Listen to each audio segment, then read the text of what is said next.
মানে যে যা খুশি বলে যাচ্ছে, বুঝছো? কালকে থেকে আমার মটকাটা গরম হয়ে আছে। মানে যার মুখে যা আসতে বলে যাচ্ছে, কথা বলতে ট্যাক্স লাগে না জন্য কি তোমরা যা খুশি তাই বলে ফেলবা?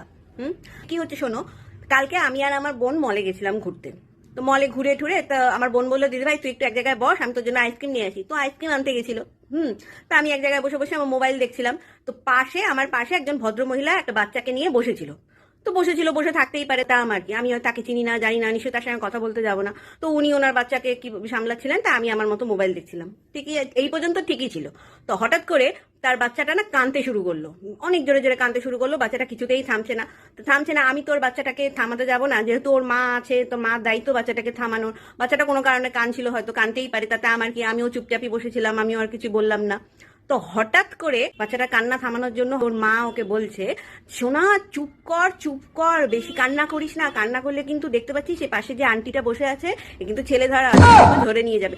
মানে কি বলতে যাচ্ছ গো, তুমি কি বলতে যাচ্ছ? মানে আমাকে কোন অ্যাঙ্গেল থেকে তোমার ছেলে ধরা বলে মনে হচ্ছে? হ্যাঁ, মানে যা যা খুশি মনে আসছে বলে যাচ্ছ, যে যা খুশি বলে যাচ্ছে, মানে যা ইচ্ছে তাই শুরু হয়ে গেছে নাকি? মানে আমি ওনাকে বলতে যাব, উত্তর দিতে যাব, তখনই আমার বোন চলে আসলো ওই ব্যাপারটাকে ম্যানেজ দেওয়ার জন্য, আমাকে ওখান থেকে টানতে টানতে নিয়ে যেত। কি করিলাম জানি না পৃথিবীতে এসে।